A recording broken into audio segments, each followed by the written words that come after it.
Well, welcome everyone. Are we all set? Sorry, I didn't ask you first. Welcome everyone to the August 1st, 2023 Ogden City Council meeting. Please let the record reflect that all council members are present. At this time, I'd like to welcome Vice Chair Ritchie to conduct the Pledge of Allegiance. Thank you. If you would please stand and join me in the Pledge of Allegiance. I pledge allegiance to the flag of the United States of America and to the republic for which it stands, one nation, under God, indivisible, with liberty and justice for all.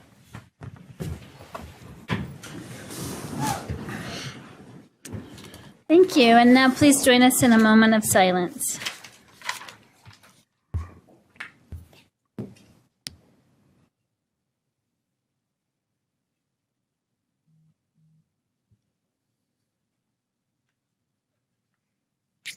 Thank you all. At this time, are there any acknowledgements from the council? I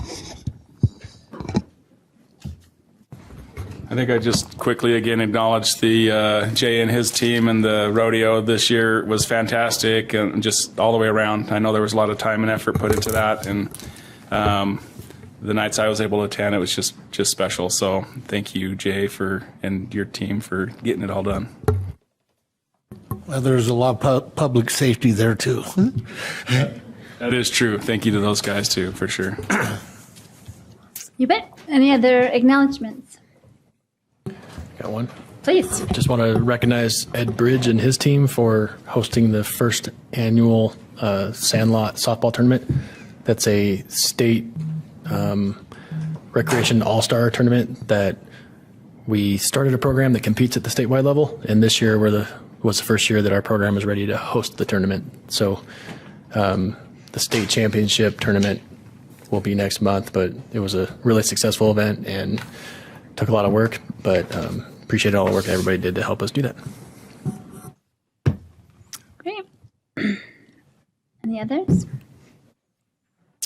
Well, I was trying to look up the information here really quickly, but I wanted to acknowledge that we have a ribbon cutting this week for the new OGX, which I'm really excited about. And once I find the information, I'll tell you more about it.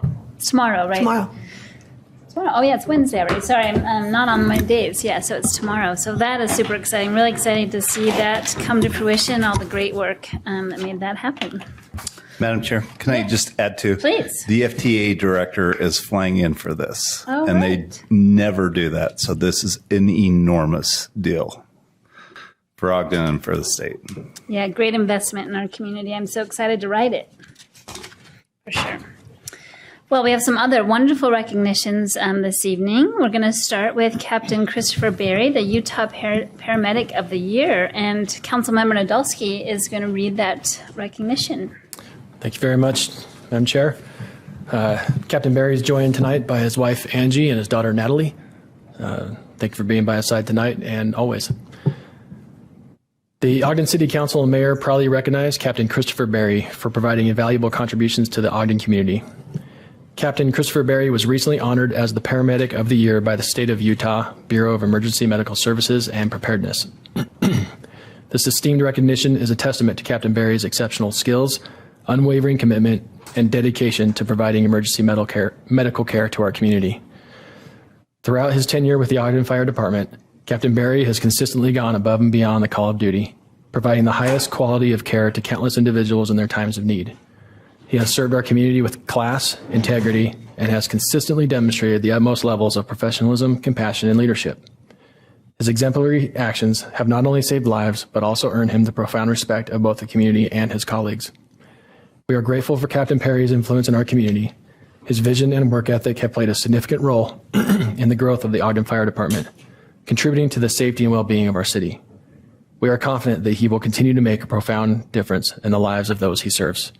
And we present this to Captain Berry on the first day of August 2023, and we invite your wife and your daughter up as well.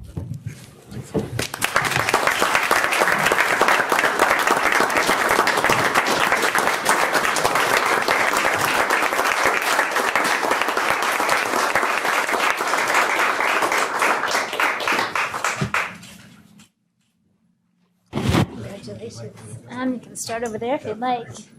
Thank you so much.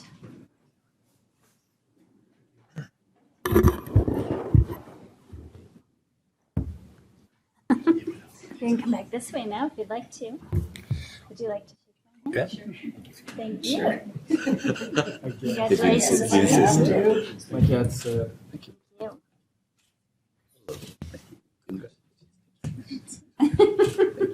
Honor. Shake our hands too. Thank you so much. If you'd like, we'll take your picture here, and then you can step to the podium, and if you'd like to say anything.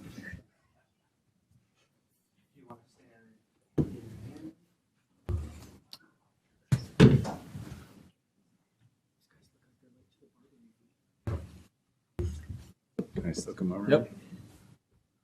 Okay, looking here. 1, 2, 3. 1, 2, 3. 1, 2, 3. That should be good. Oh, yeah. Do you all want to come up too, please? Chiefs and captains? Please, yeah. anyone that would like to join. Please do. Sure.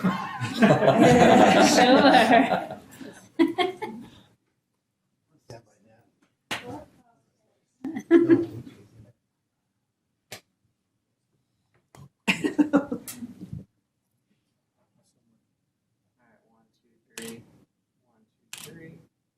2, 3. Alright, we should be good. Thank you. Great, thank you.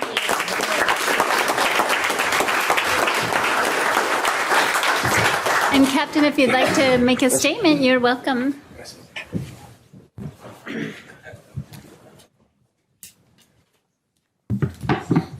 I don't really like the spotlight, so I'm sweating like a sinner in church. Join the club. Yeah. Welcome. I've spent a lot of years as a paramedic and a firefighter, and so I value my profession, and I love what I do, serving the community. This nomination that was written came from Chief Willis, and she was very, very generous in what she wrote for me. And I would like to just give you a little background on this award and the nomination that she wrote for me.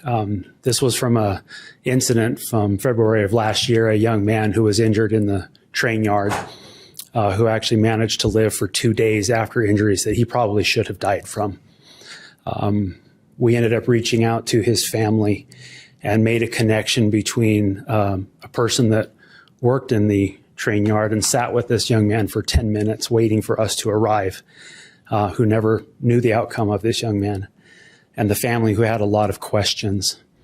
And I formed a friendship with that young man's parents and allowed them to meet this person from the train yard, and they spent several hours becoming friends themselves. When COVID hit, we lost a lot of humanity in the world. We learned to distrust a lot of people. And last year during this incident, I recognized an opportunity that we needed to make some human connections. People needed closure in a time of sadness. And I saw an opportunity and I took advantage of that, and I reached out to those families.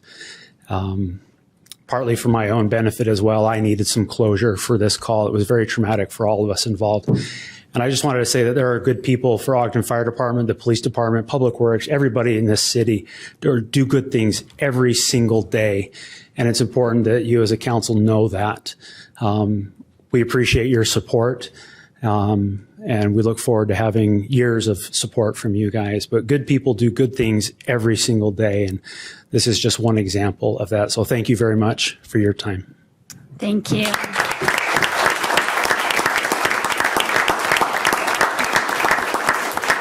I can't imagine. I would be feeling probably like you are right now if I was in any of your everyday situations. So I appreciate your work so much. Thank you.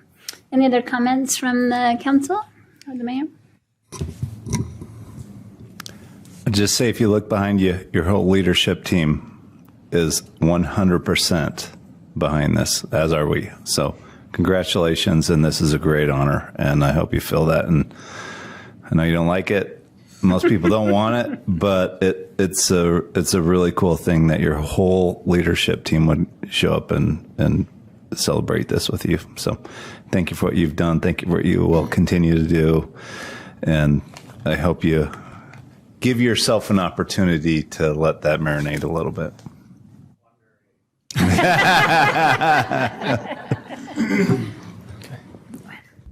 I wasn't going to say anything else, but the comments that you made is a testament to your character.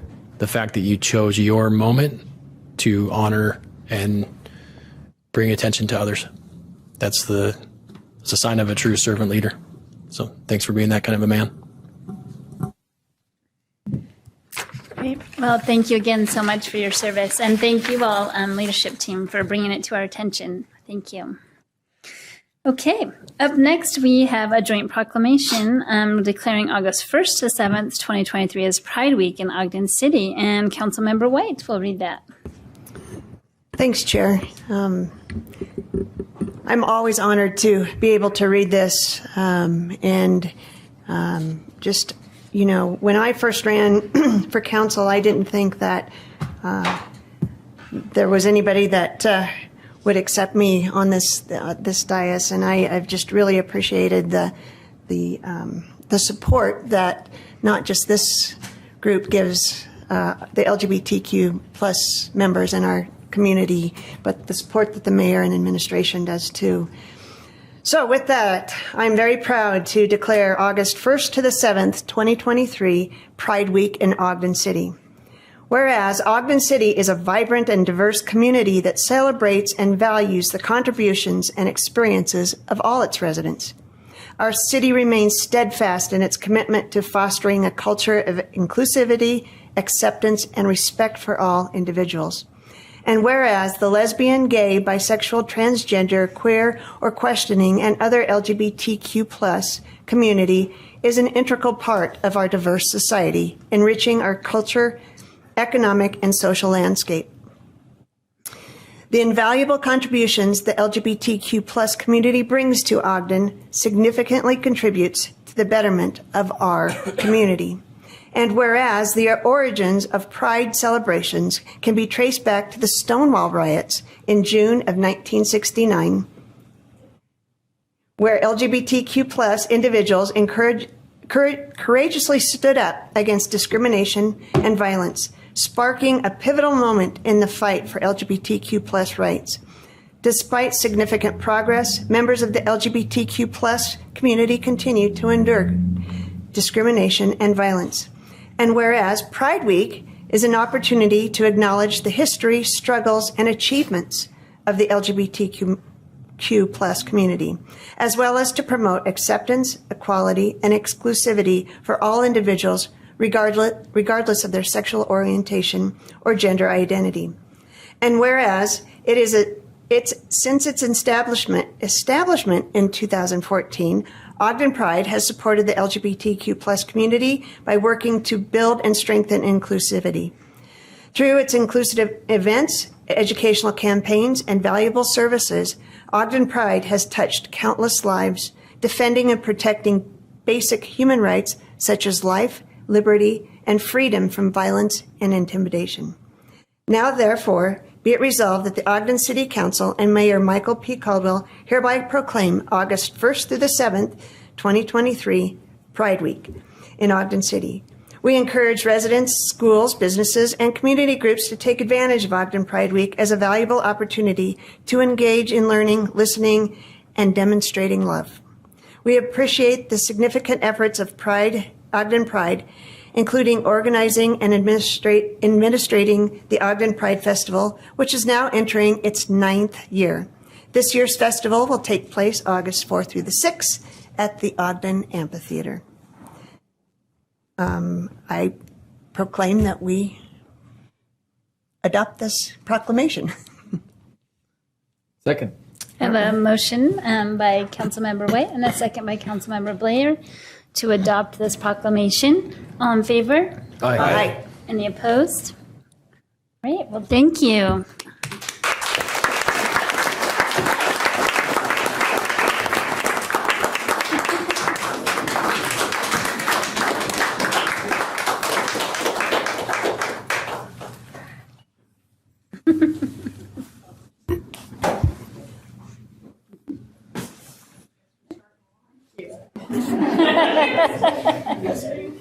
Thank you. I'll shake your hand. We certainly can't miss you guys. Yeah, thank you. Thanks so much. Miss Billy's. Yeah. Thank you. Thank you so much. Thank you. Thank you. Thank you. Nice to see you. Thank you. Guys and gals, I should just. It's fun being the only guy on board. Right? Thank you. Yeah, we can get a photo with all of you, and then you can step to the podium if you'd like. Thank you. Yep. Thank you. Let's do a photo. Of course.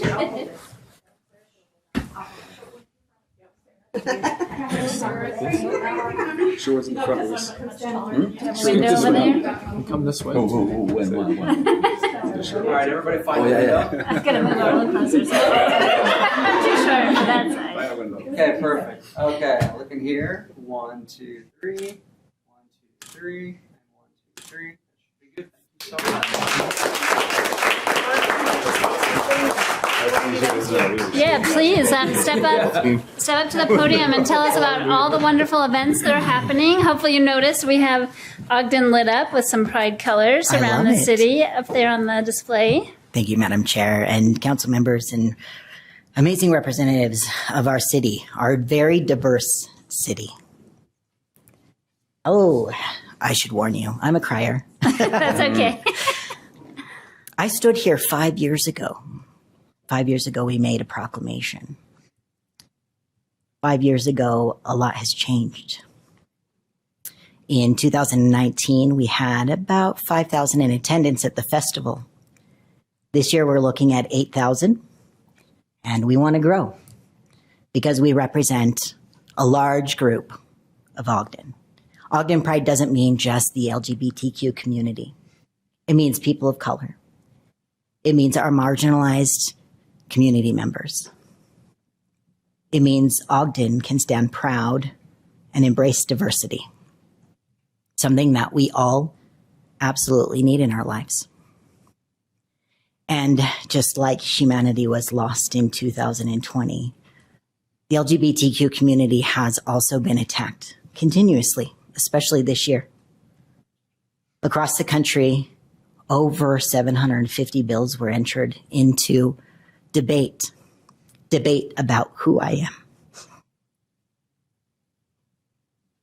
Debate about how we live and how we are able to receive care.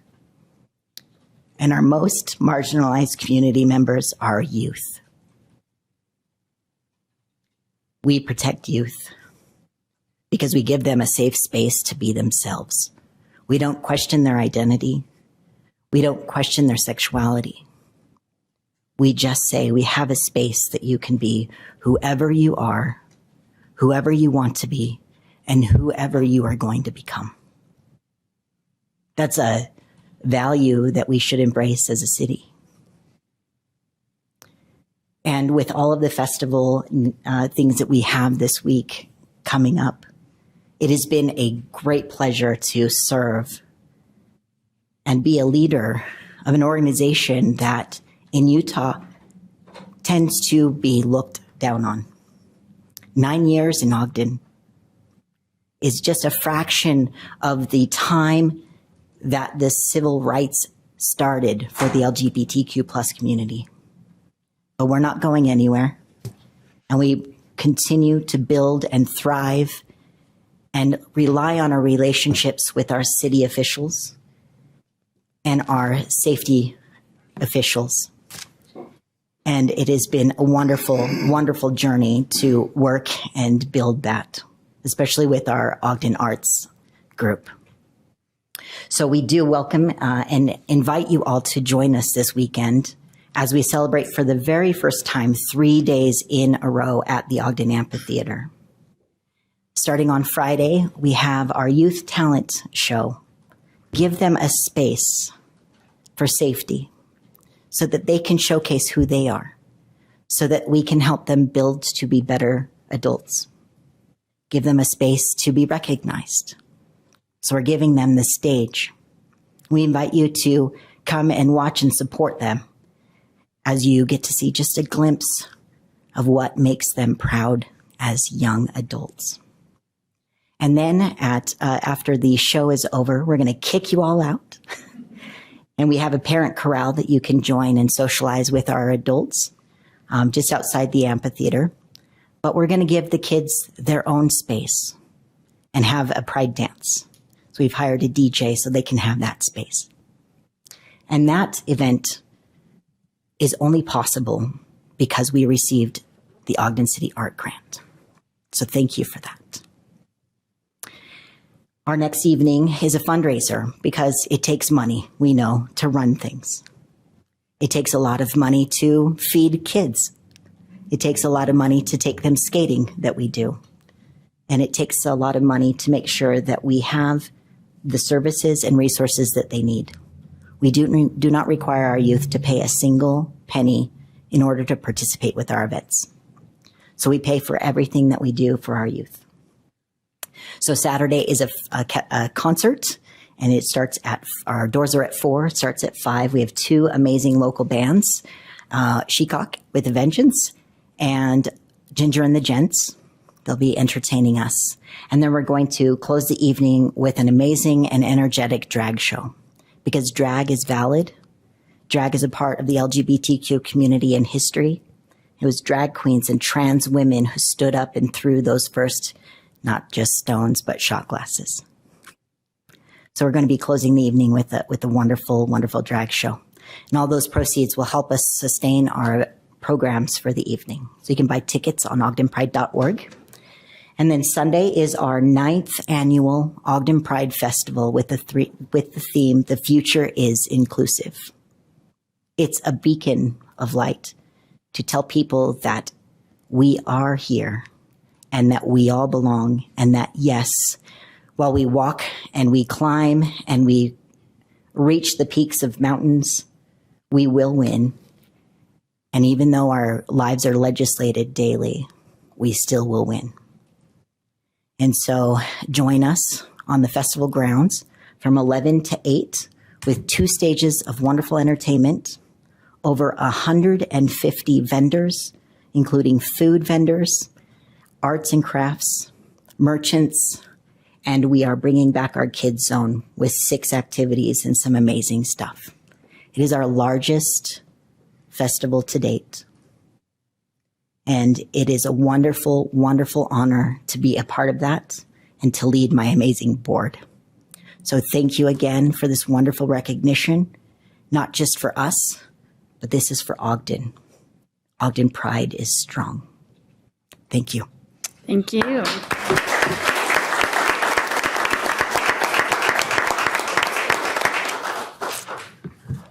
Thank you so much. Great. Okay.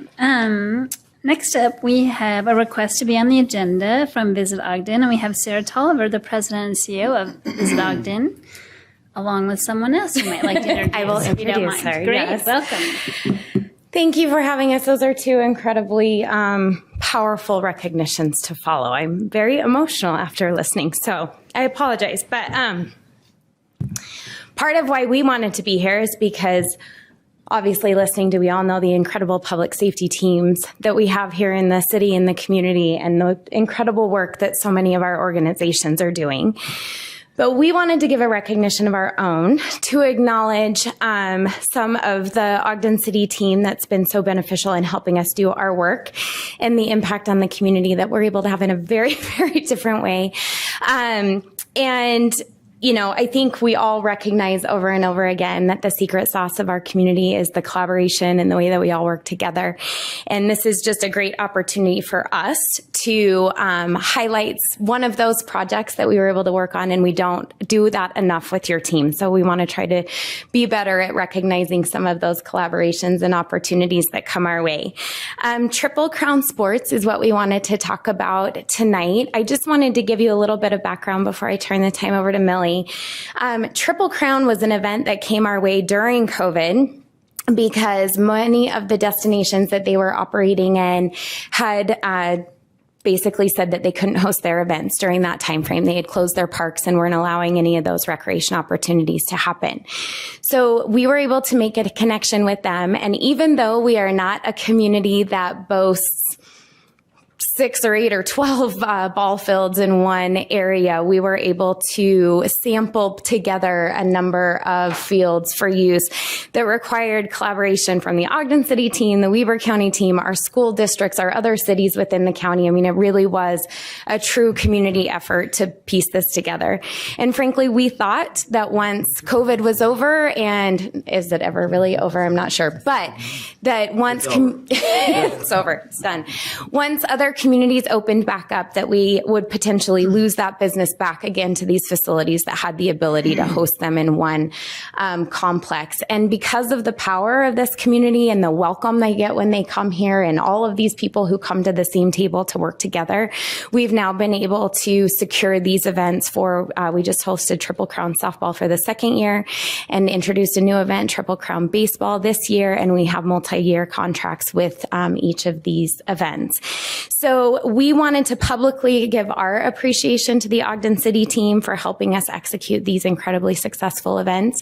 This is Millie Stewart. She's Visit Ogden's Director of Sales and the one responsible for working with your teams to bring these events to life. And we just wanted to present a few of the facts and figures of the impact on our community that these events left. Thank you. And I love seeing them all around town. Everywhere I went, I saw baseball players or softball players. We'll find out. Okay, fantastic. Well, thank you so much. I'm so happy to be here and excited to share a little bit about what I do and the great people that I get to work with in our community. You know, sports tourism is an economic engine, and it provides so many opportunities for local residents to participate in athletic events that they may not have otherwise had the opportunity to participate in. You know, it improves fields and facilities, and it really rallies us together. I want to see if it will play. Yeah. We do have a video, so we'll see if it will play for us just to showcase the event in our community.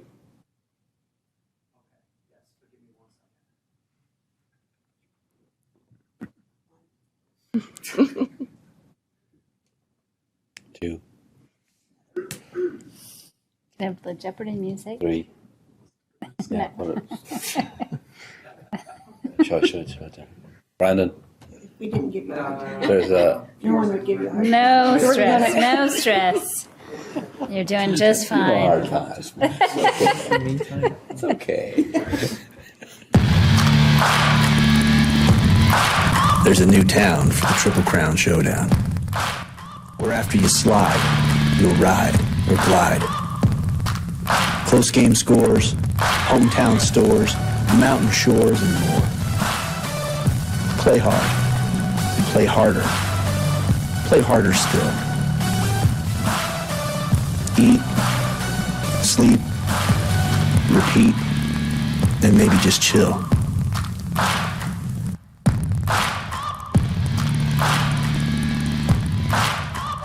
Athletes from around the world have earned titles here for years. Come earn yours. Ogden, Utah would like to say thank you to Triple Crown Sports for calling this place the new home of the Fast Pitch World Series. While we're at it, let us add that you are welcome. Very nice. Thank you.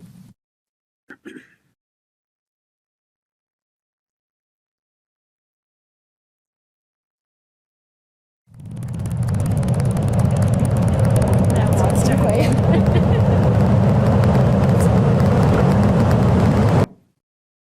Perfect. So as Sarah mentioned, you know, the reason why we can have these events is because of partners like Ogden City and Ogden City Parks and Recreation. We really wanted to come here to recognize the work of Ed Bridge and Monty Stewart and their teams and all that they do to make these events happen.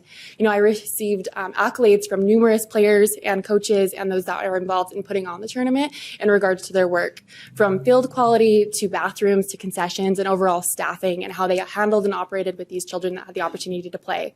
So we want to give a huge shout out to them. You know, I work with other destinations throughout the country, and not everyone is as fortunate as we are to have such a good relationship with our Parks and Recreation Department.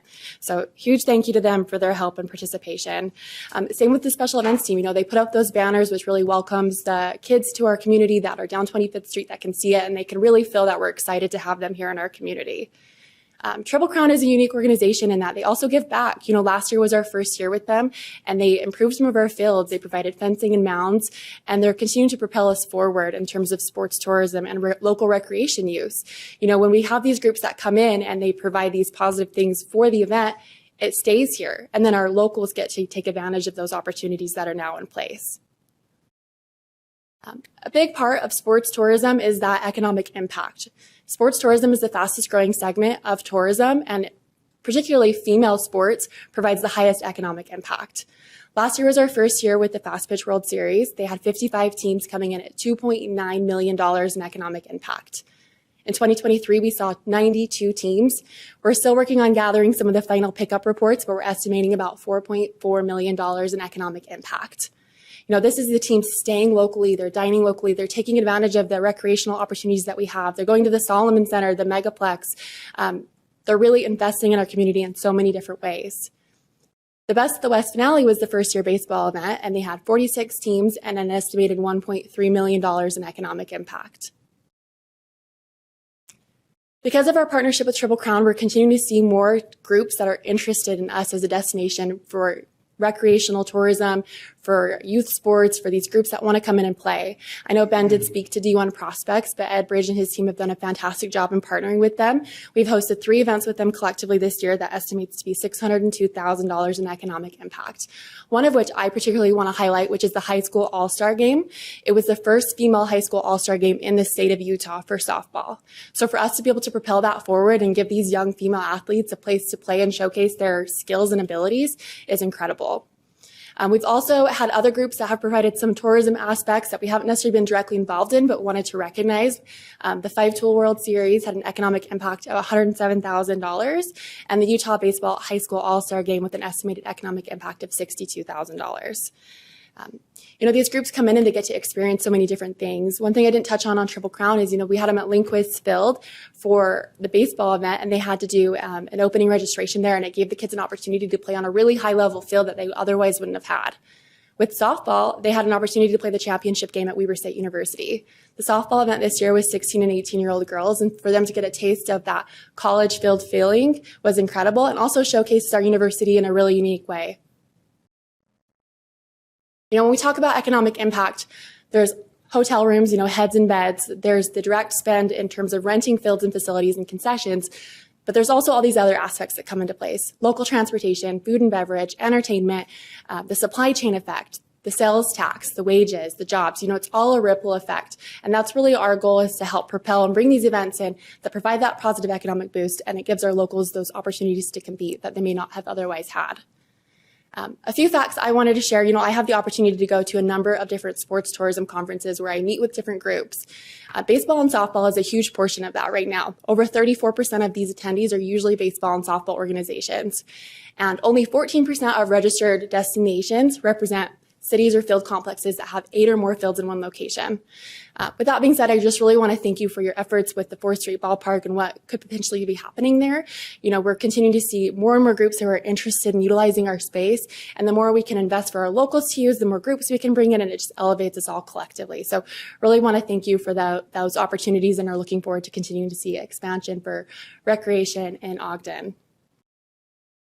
With that being said, I also wanted to highlight a few other groups that we've had direct interest with. We had Prospect Wire Baseball come out for a site visit.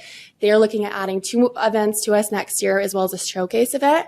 With them, we've had the Baseball Players Association, the Softball Player Association, Ripken Baseball, Perfect Game, Prep Baseball Report, USSSA, and USA Softball all express interest in coming here and hosting tournaments.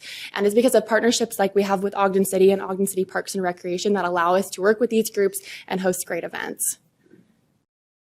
So again, just wanted to thank you for the opportunity. We really appreciate the collective collaboration and partnership and all that we get to do from a tourism aspect and from a local recreational use aspect. Well, thank you. Any comments or questions from council? I just have really one quick question. Do you survey these teams, or so obviously we're doing a great job. What could we be doing better? What do you think these teams want? Yeah, absolutely. We do survey the teams. One thing that would help in a significant way is having more fields in one location. It helps from a staffing perspective. It helps parents not have to drive around from any fields. If there's multiple age groups playing, it centralizes them. And it also helps Ogden City staffing. Then Monty and Ed aren't having to send and disperse staff throughout the area. Of course, more lodging is always needed as well. But, overall, we're hearing really good feedback about Ogden and what it has to offer. We've heard it being considered like a hidden gem. They come off the freeway and they're so impressed to see our collective downtown and all the different activities they have to highlight. So we do have some survey results that we've received from baseball, and I'll be happy to share some of those with you if you're curious. Yeah. So at the Sandlot tournament this weekend, so I had one daughter at 4th Street and one daughter at Goodyear Park, and it was hard to go back and forth for sure. So I relate with that. But so we had teams from all over the state here, and just talking anecdotally with parents and stuff, people, how we have that reputation in the state but not outside the state. A lot of parents and players were like, we had no idea how cool Ogden was.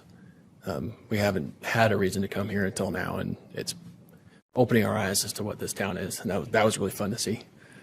But I think the point you didn't hit on, which is really important for me and how much I love youth recreation, is that one of the biggest challenges is making these kinds of opportunities available to our kids. Mm-hmm. Not just my daughters, all of our kids. And it comes at such expense, and that's what the Untamed program short circuits that and gives our kids an opportunity to compete at a higher level. And proudly, we had our 14U team took second place in Sandlot, and that was a huge accomplishment for a program we just started 3 years ago. But these events, if we can get these world-class events in Ogden and we can create a world-class program for our kids, it gives our kids an opportunity to participate in these events locally without having to travel and spend families' money elsewhere. And not only that, it brings those other families to come spend money here. So that kind of revenue can help create hopefully the facilities, but also the tournaments, and help fuel and fund some of those programs for our own kids. And then they get to use those facilities every time in between. So I love the vision that you have, and hope that we can help participate in catalyzing more of it, because I just think it's so good for our own families and our own kids. Thank you. Absolutely. That's probably my favorite part about my job, is getting to have these local Utah teams participate in high class level events that they may have not otherwise had the opportunity to do. And groups like Triple Crown are really great to work with us. There were a number of teams that got free entries that lived in Utah that got to play in the tournament for free, and then they didn't have to travel. It was a huge savings to the parents, and it gave them that opportunity that they may not have otherwise had. So thank you. Ed told me a story. I'll share it with you. One of the teams, after they played that day, they went out to eat. I think it was out to eat. And they started talking to somebody at the restaurant, talking to them. The guy at the restaurant was asking them where they're from, what they're doing here, blah, blah, blah. They said, yeah, we're playing softball. We got games tomorrow, blah, blah. And the restaurant employees went to the game and supported him. So then that meant a lot to that team. But then the other team's like, you just work here? And they're like, yeah, we work here. We met him last night. We want to come out and support him. So I truly appreciate everything that you and your team do to bring these type of events here. I appreciate everything that Ed and his team does to make sure that when they come here, that everything's world class and top notch. But I also think it would be sad if we didn't recognize the residents here that truly embrace what we're trying to do, and embrace those visitors that are coming here and want to make this a wonderful experience. And so I applaud. They didn't tell me who it was, but I applaud our residents also for rolling out a red carpet and making this truly a memorable experience for everybody. So, but thank you to everyone. Absolutely. Thank you. Yeah, for sure. Well, and I appreciate you coming to us and telling us all about it, because, we do see people in the community, and sometimes if we don't know these events are happening, we don't remember how awesome Ogden is and how awesome your team is, and our teams, and helping to partner as well. And I really, really love that the first championship female game happened here. That's really awesome for the state. So kudos to you all. Can I make one more comment? Sure. So I loved Bart's story because it's such an Ogden story, right? Mm-hmm. So thanks for sharing. Remind me of one that I think you'll enjoy too. So we're sitting in the game at Serge Simmons, and there's the sound of Harleys is coming, and we're like, oh man, and it's like a dull roar in the distance, and it just gets closer and closer, and then it's deafening. It's in the parking lot, and you can see the crowd. They're like, oh my gosh, right? Who's coming to the game? Such an Ogden moment in some people's eyes. And it ended up being this big crowd of riders, and they were sober riders, and they had their patches on their back. And they came up and were the biggest cheering section for our own team. They were there for the pitcher that was pitching for Untamed. And they were like the most tender, like cuddly bear guys ever. It was hilarious. But it was such an Ogden moment again, too. And you can see the whole crowd just go, oh, and they, no one expected it, but that's like such an Ogden moment. That's just who we are, like the servers that Bart shared too. Just an amazing community. It was an awesome experience. That is incredible. It's always amazing to me how many people are so willing to come and celebrate and really highlight what we have. So thank you for sharing. I think that's awesome. Well, thank you so much. Thank you.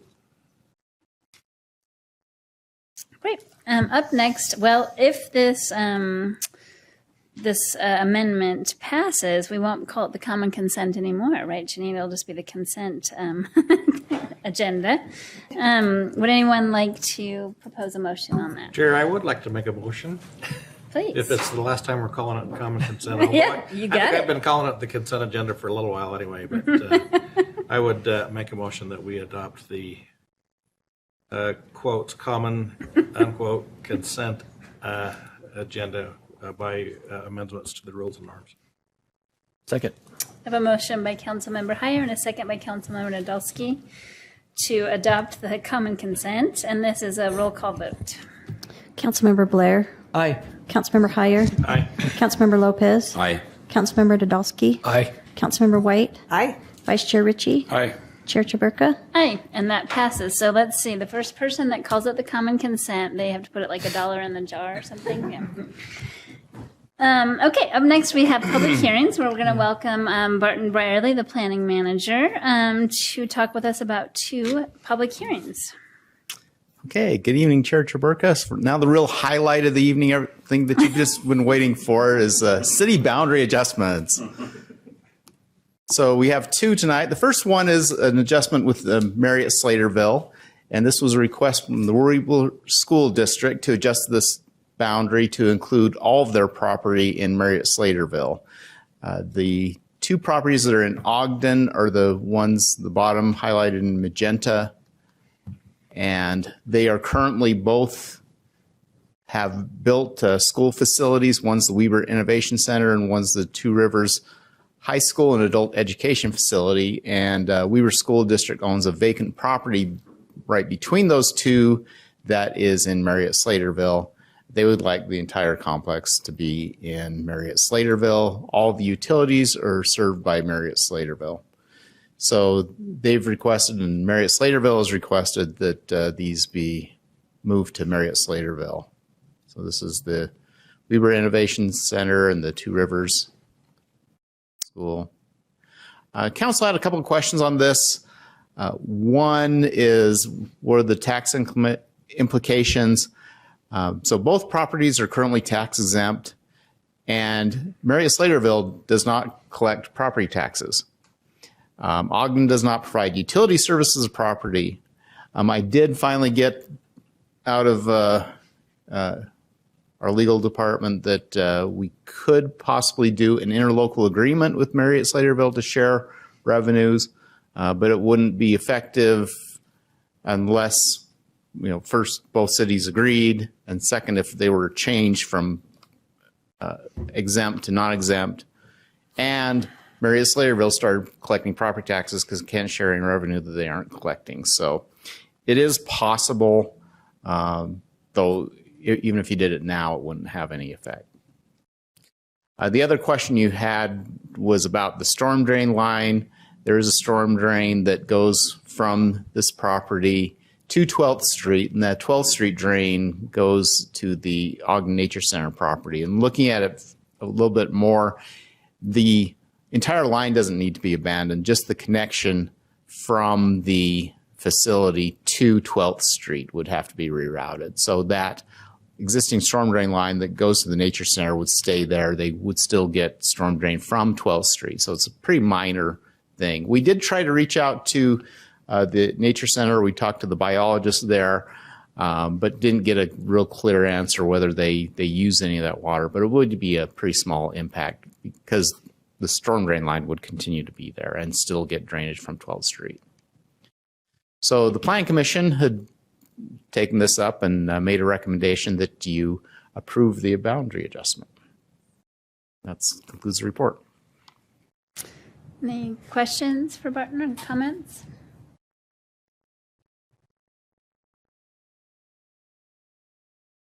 I'm seeing none, so we'll go ahead and open the public hearing for this particular item. It would just be about this item alone. You can step to the podium and you have 3 minutes to speak, and please state your name for the record. And if you're on the Zoom meeting online, you can raise your hand.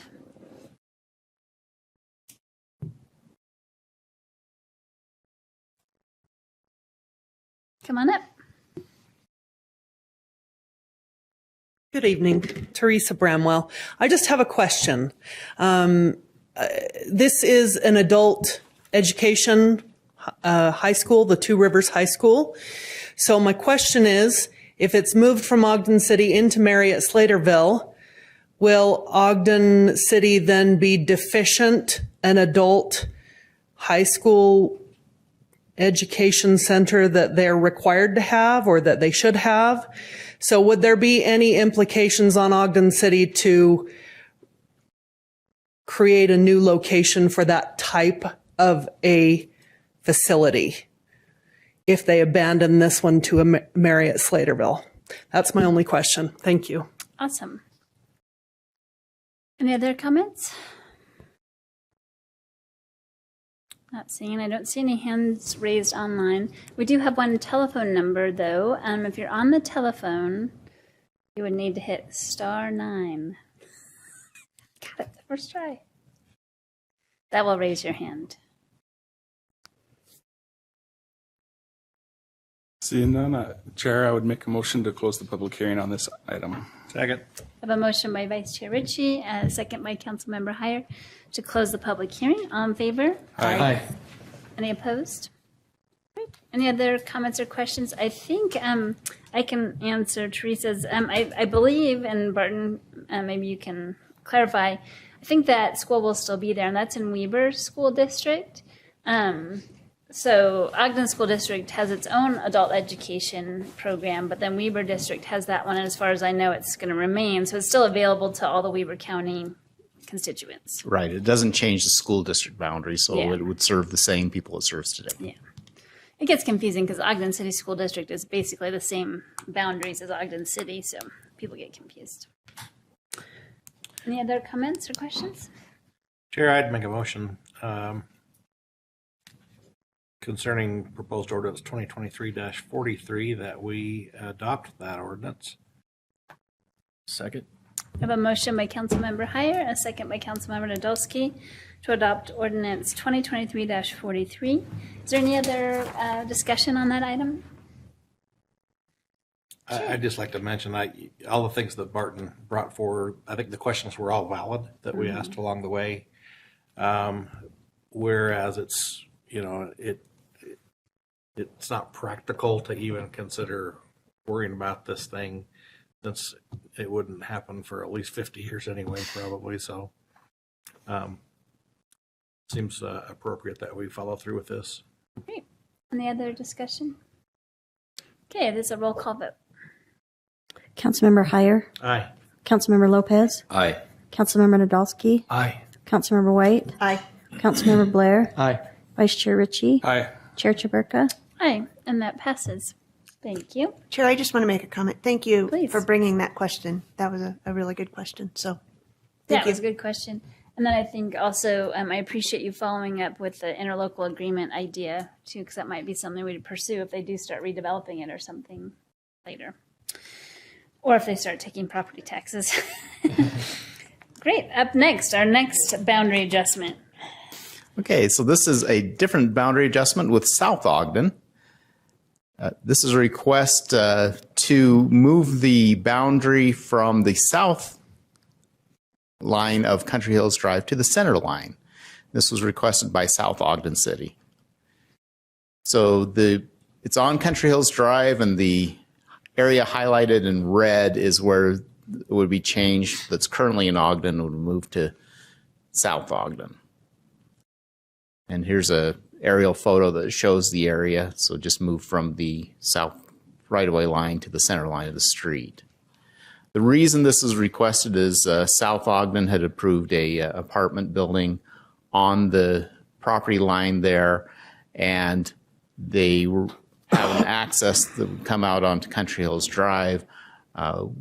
The developer failed to get a permit from Ogden City for that access, and our engineering was very concerned about site visibility and liability of the access, and also the proximity of the building to the street. And so just the two cities' staff talked about how to resolve the situation. The city staffs suggested that we just move the boundary to the center line of the street, which is the same as it is in the rest of the stretch here along Country Hills Drive, and then basically all the permits would be going through South Ogden.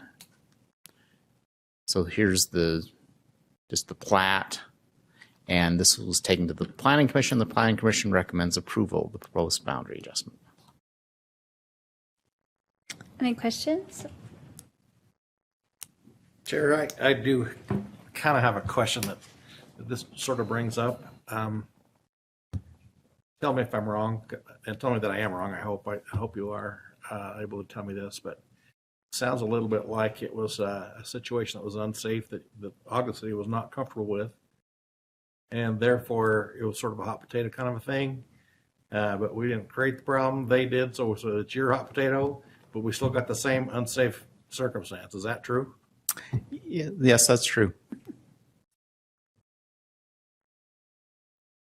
Okay. Yeah, and I'd say safety is always an opinion. Mm-hmm. You know, opinion of our engineers is it's not safe, and the opinion of the South Ogden engineers is it was okay. Okay. I don't know what to say. Seems like there's ought to be a better way to deal with it, but if it's not, then not without taking it out of the building or Push it over. Just shove it over. Yeah. Okay. I just wanted to make sure it was as I, ascertained. So. Great. Okay. Well, then we'll go ahead and open up this item to a public hearing. For this item alone, you're welcome to step up to the podium, state your name for the record. You have 3 minutes to speak, and if you're online on the Zoom meeting, you can raise your hand. Welcome. All right, Travis Pate. I'd like to just obviously, in conjunction with the fast pitch, some of those other things, the partnerships that are existing. I think there's some great partnerships. Obviously, when Ogden City put Skyline Drive through into South Ogden, and then the realignment of 6300 South, it's no longer this bear of a intersection right there across Highway 89. I think the same thing. So if there is possibility that we just simply ask our engineering or their engineering to just team up with, say, are there other future alignments that might be brought into consideration? We have the whole of Highway 89 all the way through Davis County, that each one of those municipalities had to realign and do frontage roads in order to accommodate a new now interstate, almost Interstate 89 instead of Highway 89, or freeway, I guess, Freeway 89. And so my strong take is if it's not necessarily deferring guilt or responsibility or anything else, the center line essentially is obviously a very practical thing. It's on 36th Street. It's not the length of Country Hills Drive, because Country Hills Drive east of this project is 100% Ogden City. Country Hills Drive west of this project is 100% South Ogden City. So it's not a shared thing. It's now just this section. And so I think sometimes there's just been some misstatements made along that line, but I think the center line is a very practical and reasonable thing. But then also, if it can go to WACOG or somebody else that says, hey, what are some alignments that we can have that if there is the potential for risk or liability, that we simply say, how do we continue these partnerships, such as what we've seen, like I said, Skyline Drive into South Ogden and 6300. You can just go on either side and go 6300. Oh, it's on the other side. So you go back to Skyline, go over 6300 back through. But rather than just getting T-boned across the interstate, I think the same thing. So possibly to answer Councilmember Heyer's question is that it's not a done thing other than just saying, hey, let's look at other partnerships. Let's look if there's any other possibility of alignments, because 900 just dead ends into the condominiums. Can 900 be pushed down to the cul-de-sac that's just immediately west of there, which lines up to Gramercy Avenue, which then lines up to Grandview Acres, which then we have a new alignment. So should we then take advantage and not build housing at Grandview Acres, we can say, oh, how many more softball fields can we put up there that are right next to Weber State, so Weber State can land bigger projects? I look right now back to the World Cup archery, tremendous support to Ogden City. And it was an Olympic qualifier right here in Ogden. And yet, because we had the resources, and so I allowed the work of Ogden City Parks and Recreation. I allowed the work that's being done. But I think the same thing is, let's look long term and say, okay, Grandview Acres, oh look, softball, we don't have room for you, but we have a lot of condos and apartments and townhomes you could have lived in, or you can vacation rental by owner these, but you can't play ball there. So I'm saying that the team effort has to be consistent, and I would say just pursue this with the chance of just some realignments through WACOG. Thank you. Any other comments?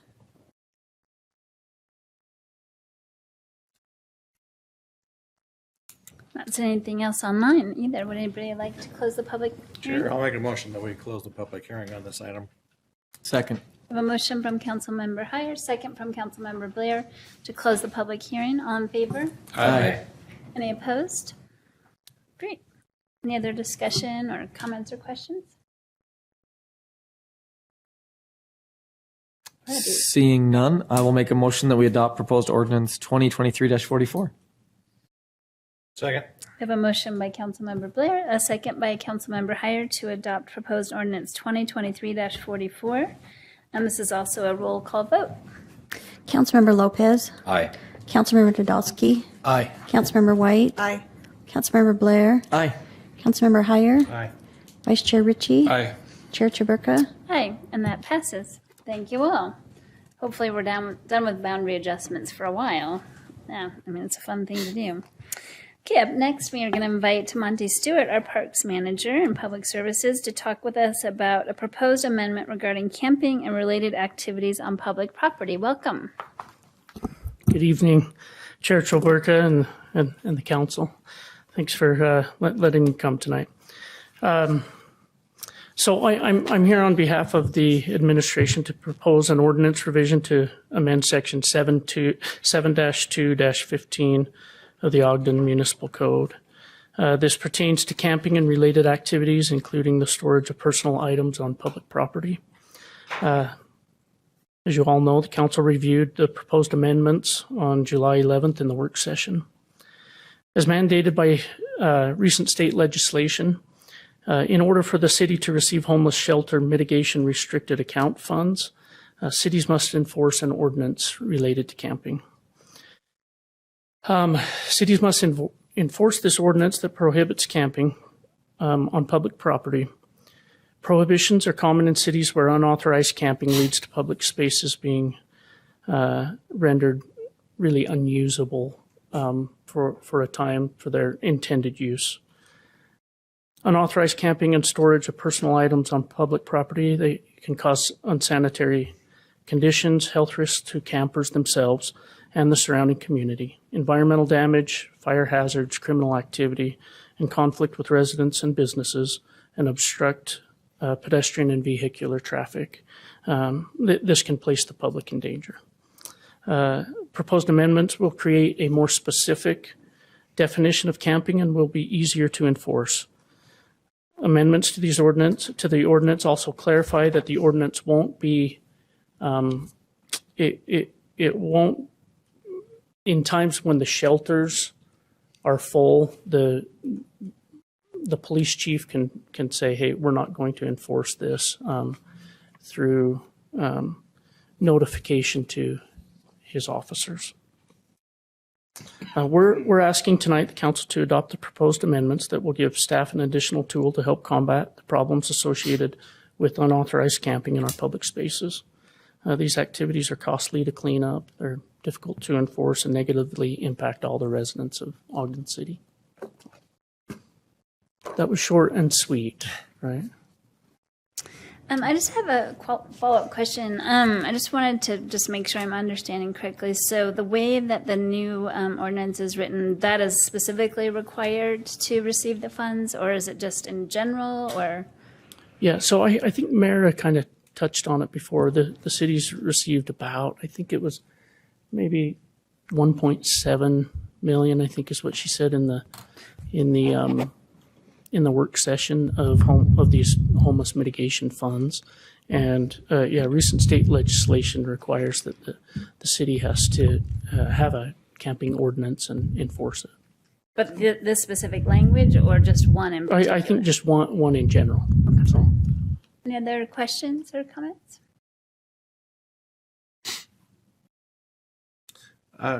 Just for clarification, this is only selectively enforced if the homeless shelters are full.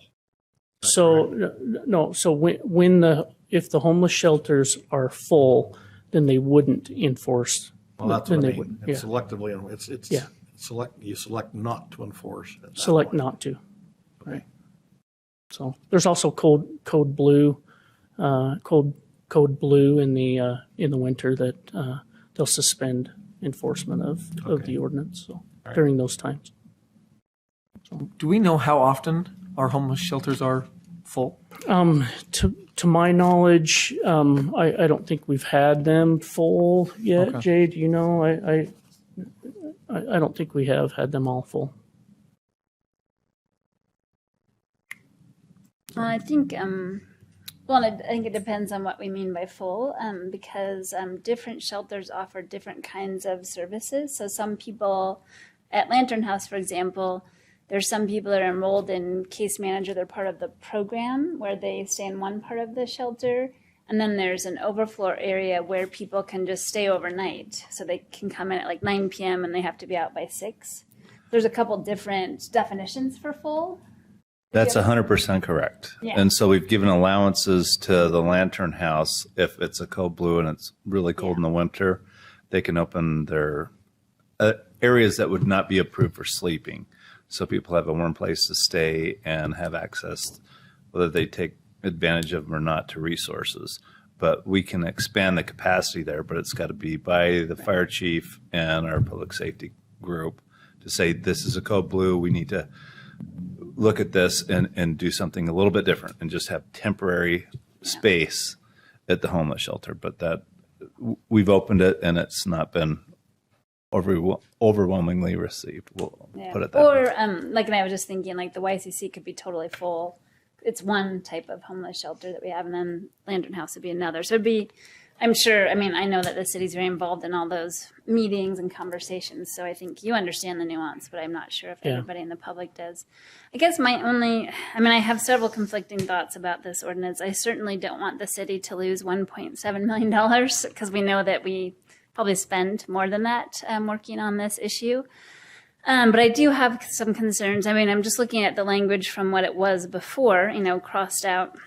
And so, for example, in the verbiage, it says at the very end, it lists all these things that you can't have in a public place.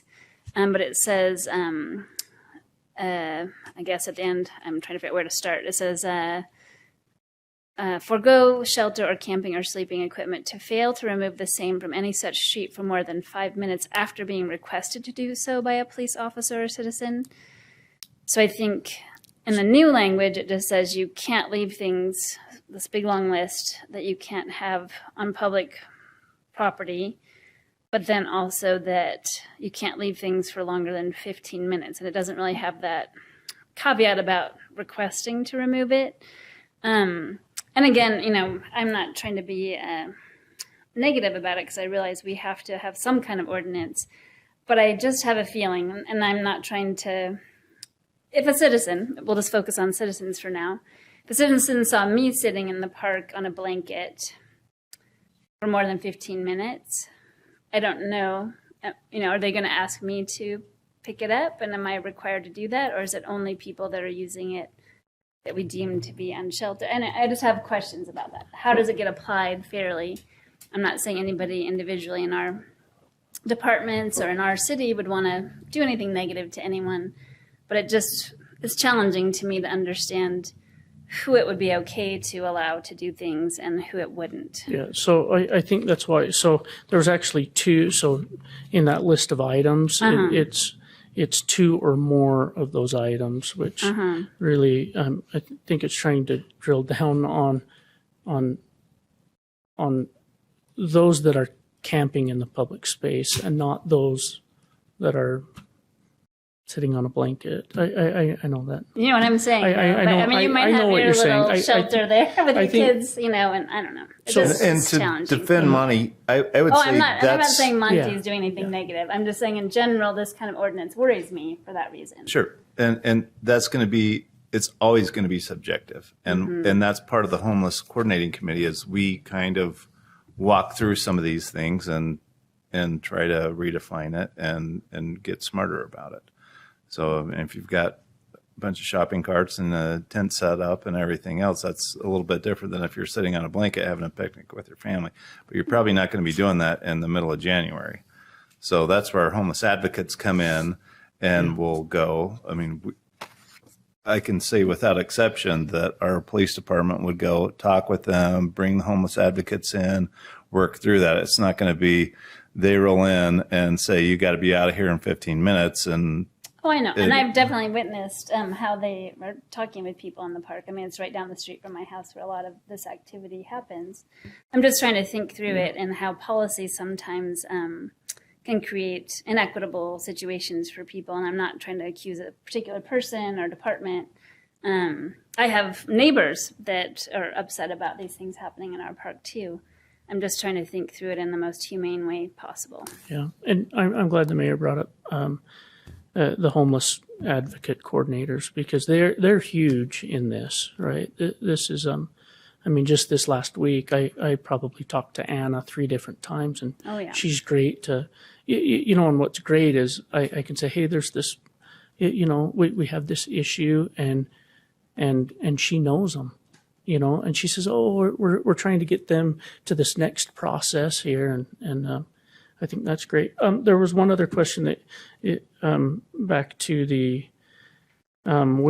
when it would be selectively non-enforced. In the new language of the ordinance, it talks about the chief of police will monitor all the Weber County homeless shelters. And so I think that's where that, you know, you mentioned, well, there's, you know, maybe this shelter offers and caters to a different group than this. And I think that's where that is handled. So. Thank you. Well, I appreciate the discussion. There's some issues to bring to light. Any other comments or questions? All right, well, I'd be happy to entertain a motion. Chair, I would make that motion to adopt proposed ordinance 2023-48. Second. I have a motion by Vice Chair Ritchie, second by Councilmember Heyer to adopt proposed ordinance 2023-48. It's a roll call vote. Councilmember Nadolski? Aye. Councilmember White? Aye. Councilmember Blair? Aye. Councilmember Heyer? Aye. Councilmember Lopez? Aye. Vice Chair Ritchie? Aye. Chair Chaburka? No. And I just would like to explain it. It's passed, but I just want to make sure that we, you know, have some notation that there was some concern. And I'm sure, you know, everybody has similar kind of concerns about the horrible crisis that we're having for people living unsheltered in our community. I certainly serve on several boards that are working on the issue too. I just want to make sure people know that we're thinking other ways too. Okay, great. Well, up next is public comments. This is an opportunity to address the council regarding any concerns or ideas on any topic. You can step to the podium and state your name for the record, and you have 3 minutes to speak. Or if you're online on the Zoom meeting, you can raise your hand. And if you're on the telephone on the Zoom meeting, you would hit *9 so that we know that you want to speak.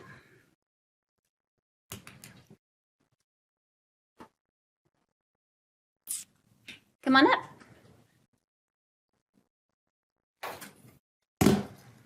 Welcome. Get this open. Hi, my name's Jean Evenden. I'm a longtime resident of Ogden. I don't know if you might want to pull the mic up just a little bit so people online can hear you too. Is that going to be better? How's that? Yeah, Okay. maybe better. I'm here because I've seen that Mayor Caldwell intends to pull Ogden out of the Community Renewable Energy Act program. I've also seen in recent local candidate panel discussions that there's quite a bit of misinformation about this initiative and the work of the Community Renewable Energy Agency that Councilwoman Chair Jabrika sits on. It's my hope that the City Council can stay engaged about the facts of this program and not make any rash decisions to terminate the city's involvement. To begin with, Ogden has been a full participant up to this point and has invested over $70,000 of taxpayer money and staff time to shape the program. We're at the point we have been waiting for. The utility agreement, a major component of the program application, will be filed with the Public Service Commission later this year.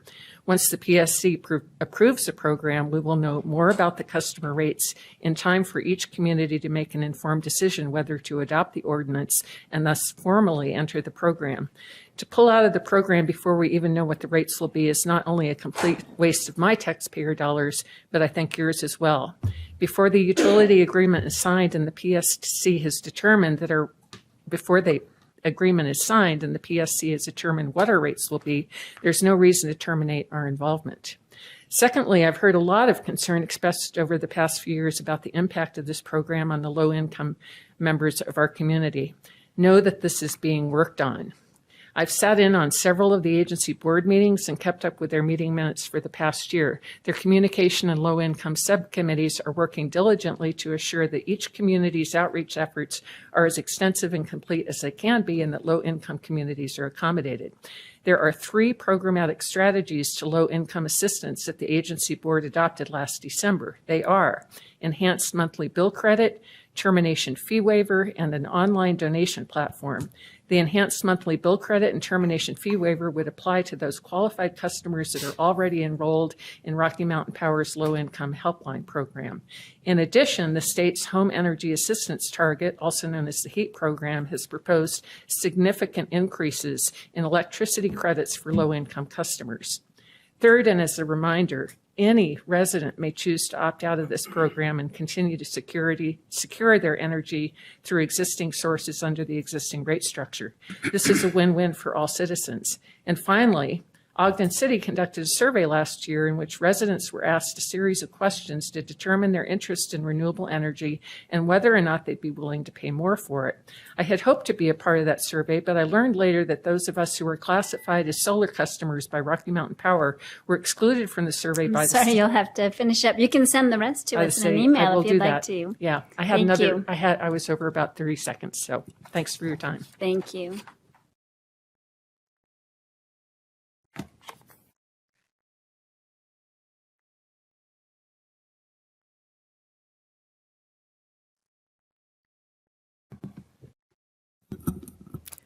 Good evening, Angel Castillo, Ogden resident. I would like to lift up Chair Chaburka's concerns with regards to the no camping ordinance 2023-48, specifically because it's not tight enough. Legally, it doesn't define who does what. There should be a piece in there that says that it should go through Anna's department, through OPD, and defining that. You would not buy a house without having your terms defined.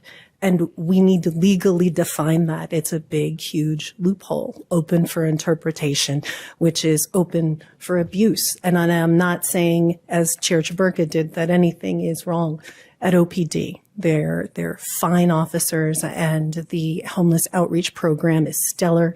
And I think we've made great strides. But remember, we need to leave everything better than we found it. 5 years from now, 2 years from now, y'all may not be here.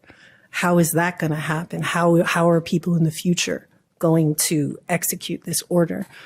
I believe you need to tighten it up, and I would recommend amending that to do so, to give more authority to OPD and define what that looks like. I, too, am very distressed about the fact that there is a letter existing to take us out of HB 411, CREA, whatever you want to call it. It makes absolutely no sense. You all did the most equitable and thorough survey that has ever been done in the history of Ogden, reaching out by census tract.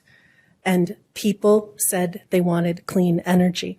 And Utah receives more than 5 times the amount of coal-fired electricity than the U.S. average of 10%. And straight up, the impact of this can reduce carbon emissions by 45%. This is the single most impactful thing that you can do. And I will personally pledge to you, if everybody keeps bringing up this, we're worried about our low income, I will personally pledge to you to fund an employee for 1 year at $50,000 or less to personally go through and reach out to every single person who makes less than $40,000 to make sure they're opt out. And it's not necessarily me, but I will take that because I know that O2 Utah has pledged to make that happen. I know that Weber State has pledged to make that happen. We can find people to opt folks out and to make sure that they are not negatively impacted financially. Stay in the program. We are the second largest city in there. We have a voice. Thank you. Anyone else here?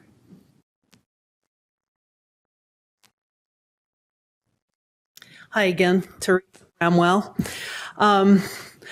I just had to get up and talk about this homeless thing. My stomach is literally turning as we're having this discussion. I don't know if you've ever heard the phrase, today's problems were created by yesterday's solutions.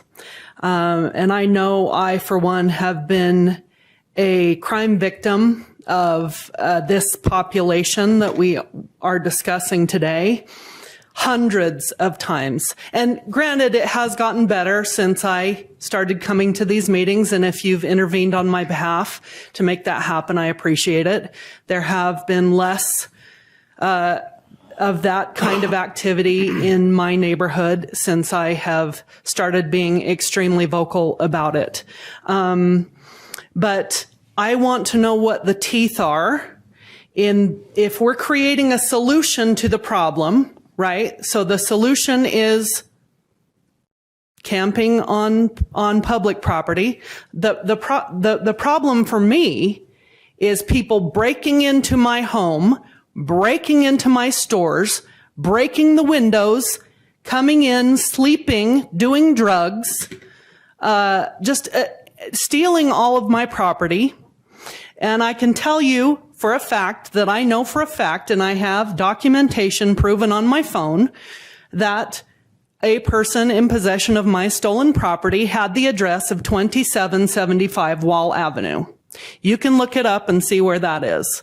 But my concern about this issue is that the police are not given any teeth to take care of the problem. So they find a camper, they find somebody that's broken into my building that's there on the property. What happens to them? Do they take them to jail? Do they release them to a homeless shelter that they walk in the door and then walk right back out because they don't want to be there because they can't do drugs while they're in the homeless shelter? I mean, the solutions that we're creating for this problem are not solving the problem. They're just moving the problem somewhere else. So if you're not going to allow the problem to exist in a public park, it's going to be in my house, or it's going to be in my store, or it's going to be in the neighbor's store, because the police have come to my property, found the individuals, the criminals creating the crime, and said, you just move along, you go to the next person's property because this lady doesn't want you on her property. So are we really solving the problem? That's my question. Thank you. Thank you. Anyone else here? Step on it.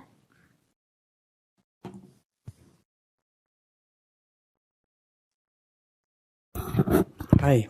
Hi. Sebastian Benitez again.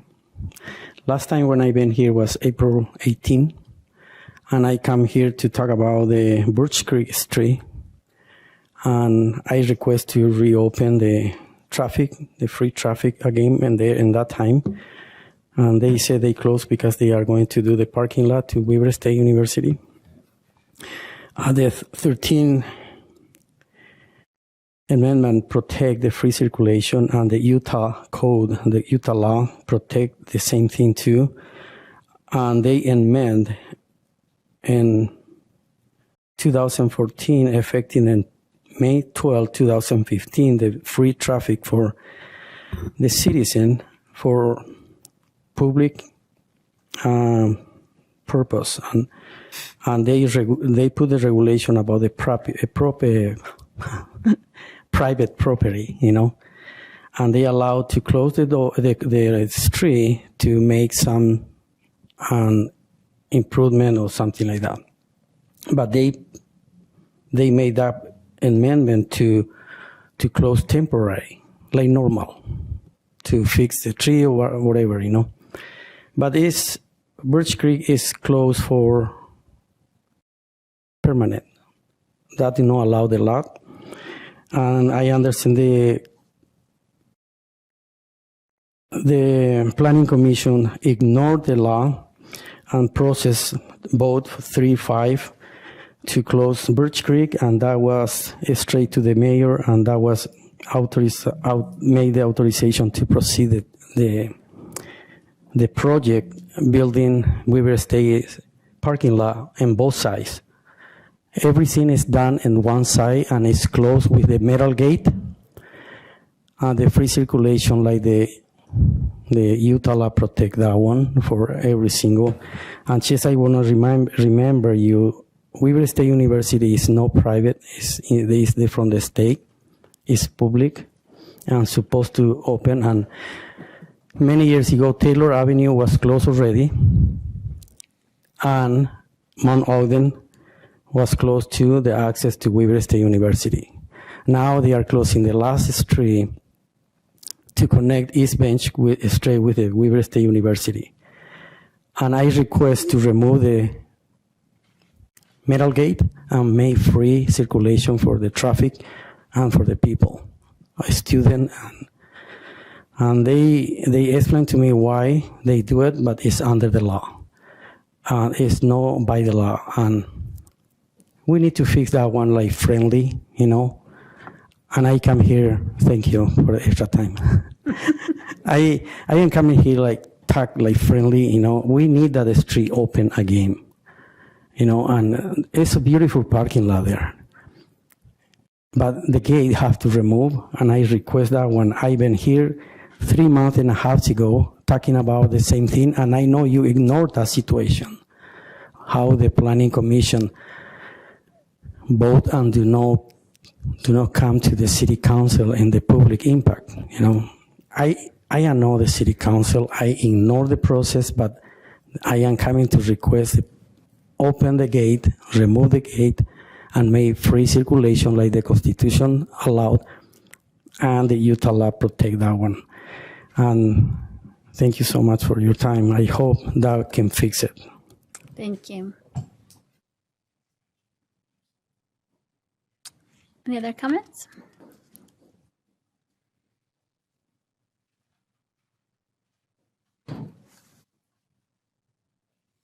Hi, Travis Pate. I think the dynamic, when I have seen the work session and some of the other amendments that have been made with regards to disposition of property and transference of property, I think it's pretty significant that as we now look at the Union Station property itself, that there be a higher standard, that administration can't just sell it once we buy it, or sell everything right around to the footprint of the building unless it comes to the council. Or I think a long-term lease revenue aspect would be a much better option than just what we've been doing. We have BDO and we look at the lease revenues that we're getting. Woohoo! We look at Wonder Block. Let's surrender an entirety of Wonder Block. We look at the IGA block. Let's surrender the entirety of the IGA block. We will have no control over anything that goes onto that property after we sell it. And I think that that's a pretty poor model. We have the entirety of the Ogden City Mall, now essentially the junction, and yet we own the property. And so we can have a little bit more latitude as to what goes on that. And so I think some of those dispositions of properties, that also one of the other thoughts that needs to be done is any time any public money, in addition to in excess of what we've bought it for, being reimbursed to the city, that we recoup it, that we get it into a revolving loan fund or some of those types of things, that we simply can say, here's what we did for the Union Square Phase 2, $1.3 million. Just take it, have it. Woohoo! Wait a minute. How about we put it out to bid? The Wonder Block the same way. If we were to build a building such as this one, or restructure a building and seismic upgrade, we put it out to bid. And yet we're just turning over to a private developer. Hey, build the parking terrace how you kind of want to do it, because in 30 years, just like the Ogden City Mall parking terrace, we'll just restructure and refinance and get more BDO money and restructure and do all the things that we need to do, because we didn't really get it to our specs. We didn't get it to our bid. You guys got a 5% handling fee, or 10% or 15%, whatever percentage, to build the parking terrace for us. We could have saved the taxpayers how many millions of dollars by just putting it out to bid and not having hand some private developer a handling fee. Are we proper stewards of our money? I had suggested with EOS Fitness coming to town, there was a tenant improvement assessment. Not one person asked them, because they weren't here, if they had any other tenant improvement assessments from any other property in Utah. We simply said, no, here's $500,000. Do with it what you want inside your building. It's technically our building, but we'll just tear it out whenever, because we didn't really approve it. We didn't really need it. And none of that money went to the common areas. It's a 20-year-old building. They'll need to improve it. And Little Audrey's, meanwhile, went out of business. Our little store that kept trying, but here's a gift of $500,000 to EOS Fitness. And then you write it off on your taxes and then give it to your shareholders. Thank you. Okay, we'll go online with Heath Sato.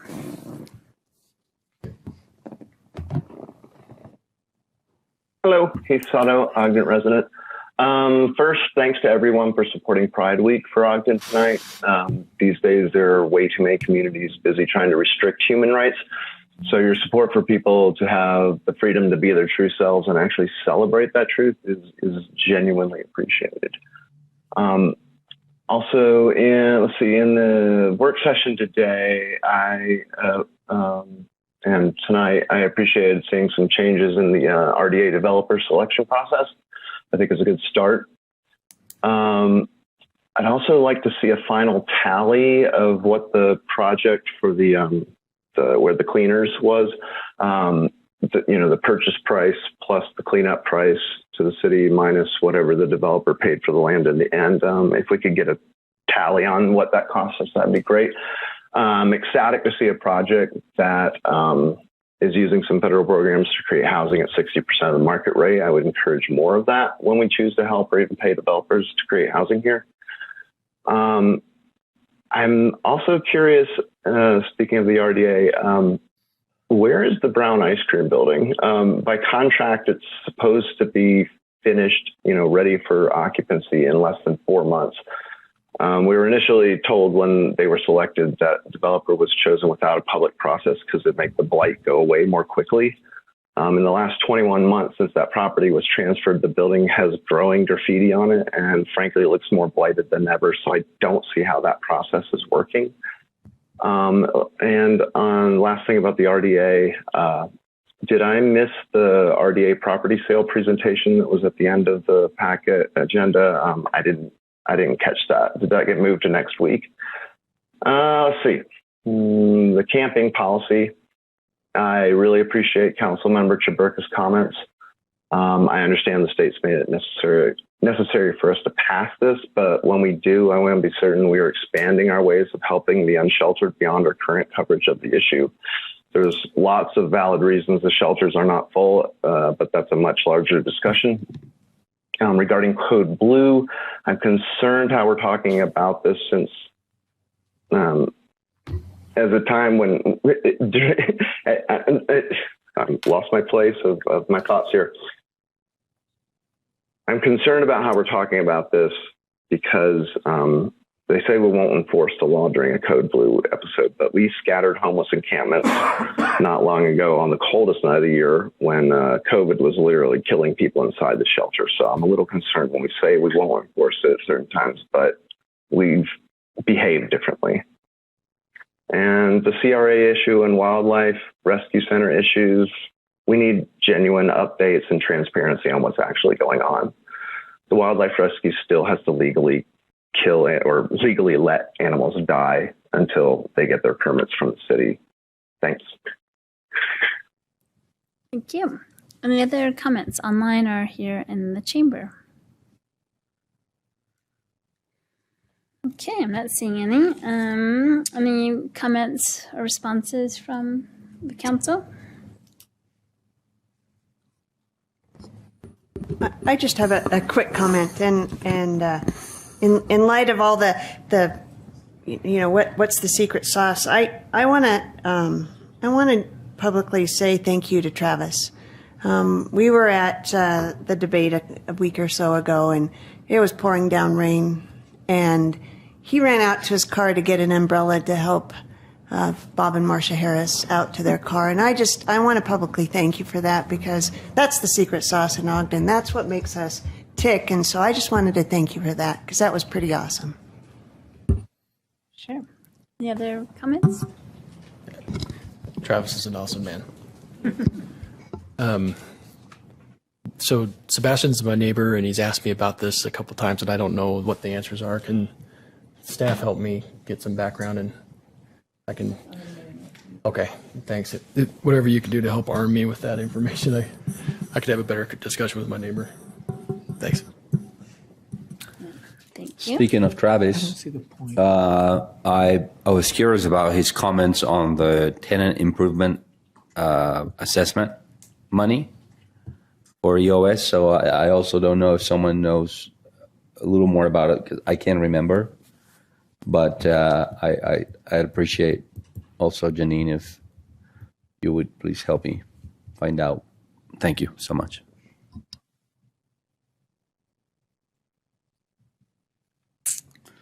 Okay, let's see. I'm just trying to see if there's anything I can respond to. Did you have a comment? Go ahead.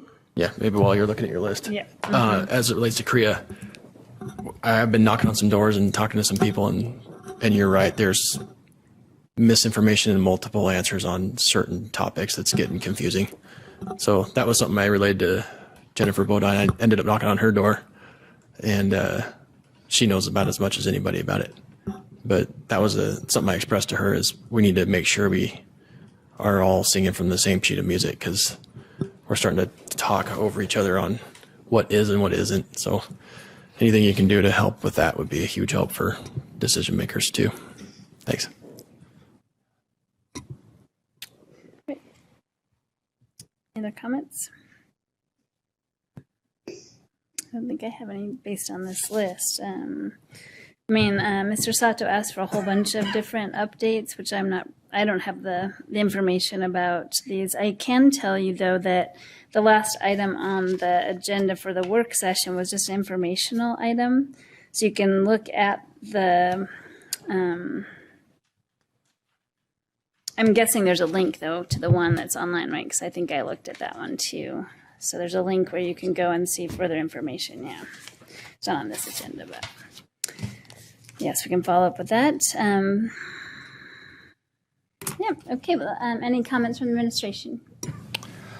No, I think a lot of that's been addressed. I can say with the Korea, nothing's been submitted yet. So information coming out that we've said yes or no on any of that is absolutely incorrect. What we've agreed to do is spend money to do our due diligence, and we're taking our information from our city engineers and our partners with Rocky Mountain Power and everybody else, and then weighing that with what we charge in terms of utilities and everything else. And we've had conversations for years about this. So if anybody says we're just kind of a knee-jerk reaction to say, no, we don't think it fits, that's not accurate at all. And we have making a conscious decision to wait till some of the money and the conversations come out. And I've been meeting with Utah League of Cities and Towns and a lot of the other mayors in the state to talk through that. So it's still a work in process. So anybody saying we've made a decision either way is that's not accurate from the administrative level. I don't know where that information is coming from.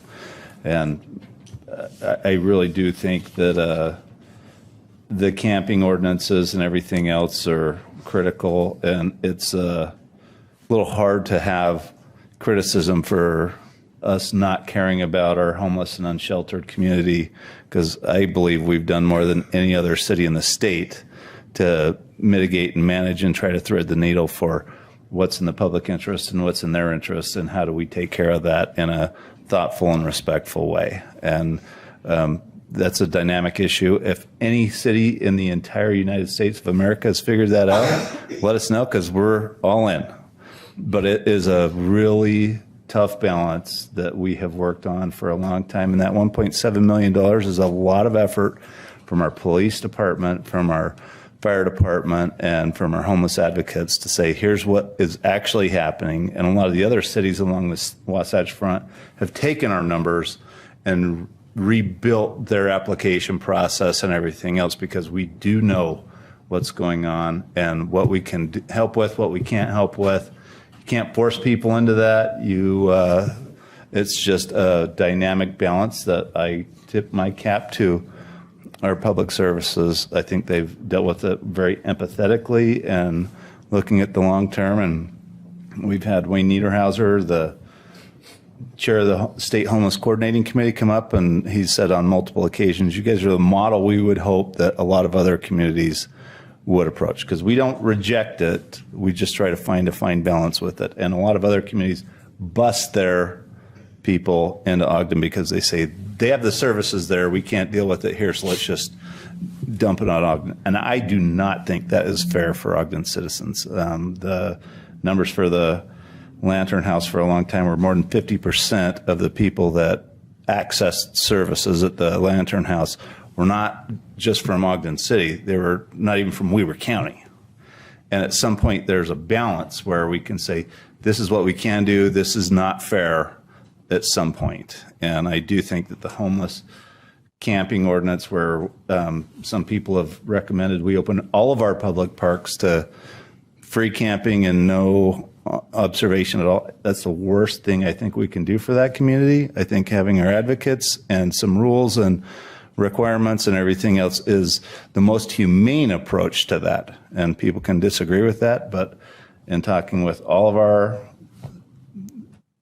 our public safety providers, that's what every single one of them have said, and I've seen that played out time after time after time, that they have been compassionate and reasonable and looked at that. It's not just giving the Heisman, if you will, to people and trying to kick them out. It's trying to give them options for an intervention, and that's what they need more than just a free place to camp and everything else. They don't know where to go. They don't know how to get out of the cycle they're in, and the only compassionate thing we can do is to put them in touch with resources, but to let them know that there are requirements and there are some things you're going to be expected to do. And so I will stand by that, and I appreciate the work.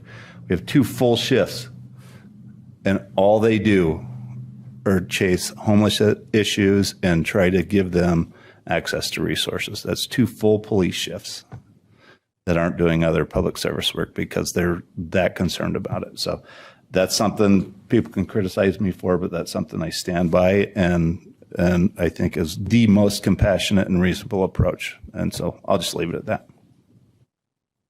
Thanks for that. And I feel like I need to reiterate again, I wasn't saying anything about your administration or the people that work in our administration. Back to Angel's comment, we have a change coming in administration, so any rules we make now, we don't know how they'll play out in the future.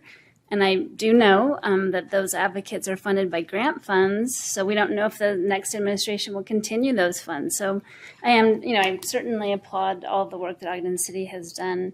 I think the state needs to give us more funding for what we do and for what we handle for the whole region, and even further, as you're stating, Mayor, definitely advocate for those services and the funds and resources to be here.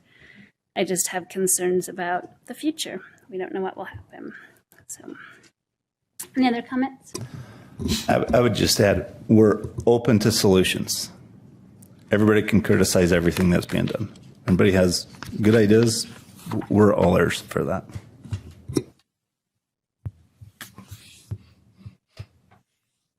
Okay, if nobody else has any more comments, I'd be happy to take a motion to adjourn. Motion to adjourn. Second. A motion from Councilmember Heyer, second from Councilmember Nadolski to adjourn. All in favor? Aye. Any opposed? Thank you.